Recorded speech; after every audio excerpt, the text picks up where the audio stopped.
It was joy and jubilation as the High Commissioner UNHCR Filippo Grandi visited the Rwamwanja Settlement in Kamwenge district to assess the refugee response status. Rwamwanja Settlement in Kamwenge district is one of the 13 refugee settlement areas.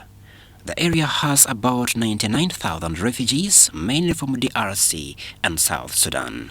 Rwamwanja Settlement camp experiences a high influx in refugees. Current statistics show that Uganda is a host to approximately 1.75 million refugees.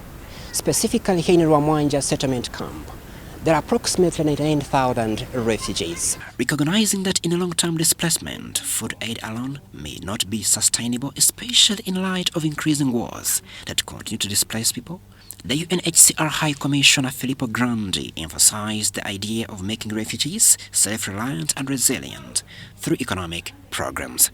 Traditionally, refugee situations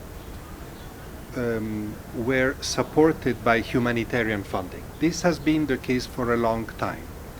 But already many years ago, we realized that humanitarian funding is not enough when refugee situations in particular last for many years. But when the situations last for a long period of time, you see very easily that very quickly you have development needs coming up. Children need to go to school, and healthcare needs to be preventive, needs to be more predictable.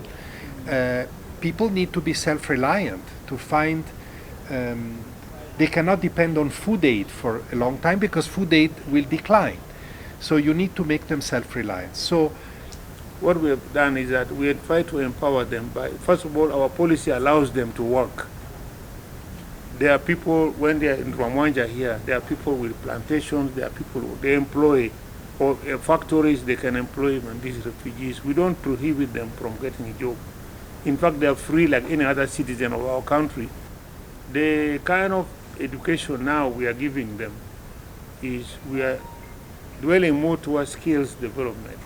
Out of $363 million UNHCR pledged to offer Uganda this year for refugee response, only about 42% has been availed so far. To the international community, help Uganda respond to that in the good way that it is already doing. Help them strengthen their education and health system.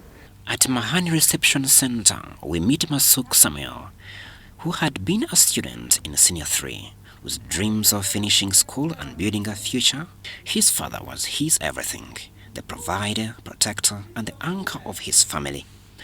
Now Masuk, his mother, and his 7 siblings are left to navigate the overwhelming challenges of refugee life without him. The loss of his father this year in May compounded the misery of this 18-year-old student. It has been so hard for us since we lost our dad. He was everything to us.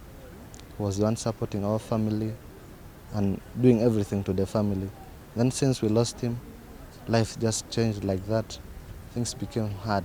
The stories of Masuk and others are a reminder of the pressing need for increased support for refugee settlements like Rwamwanja, among others. In these settlements and the temporary shelters lie these young refugees. They cling to the belief that there is still something left to fight for: hope, dignity, and a chance at life. Crispus Alinitwe, here in Rwamwanja, Kamwenge district.